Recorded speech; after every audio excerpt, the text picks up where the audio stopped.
வல்லமைய ரப்புல் ஆலமீன் உங்களுக்கும் எனக்கும் நம்மளை சார்ந்தவர்களுக்கும் அல்லாஹ் தஆலா தருவானாக. இப்ப அந்த சேமிப்ப சொல்லிட்டு அடுத்து உள்ள விஷயங்களுக்கெல்லாம் நம்ம போவோம். இப்ப நம்ம இன்னைக்கு வெள்ளிக்கிழமை இரவு எல்லாருக்கும் தெரியும். ஸலவாத்து 1000 ஸலவாத்துகளுக்கு மேல ஓதணும்.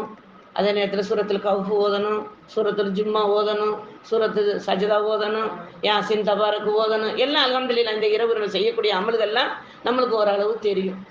4ஆம் கலிமா ஓதணும். முக்கியமா 4ஆம் கலிமா ஓதுறது கஹ்ஃப் சூராவ நம்ம எப்படி முக்கியமா படுத்துறோமோ, அதே மாரி 4ஆம் கலிமாவையும் பக்குவப்படுத்தி சேமிப்புல கொண்டு வரணும். அதாவது ஒரு ஒரு வெள்ளிக்கிழமை இரவுலயோ, மற்ற நாள்கள்லயும் 100 முறை 4ஆம் கலிமாவ நம்ம ஓதிட்டோம்டா, அல்லாஹ் தஆலா என்ன செய்றான்னா, இஸ்மாயில் அலைஹிஸ்ஸலாம் அவங்க இருந்தாங்க இல்லையா? அந்த நேரத்துல அடிமைய உரிமை விட்ட நன்மை நம்மளுக்கு தர்றான். 10 அடிமைய உரிமை விட்ட நன்மை. நம்ம 100 தடவ ஓதுறதுக்கு நமக்கு எவ்வளவு கஷ்டம் வரும்?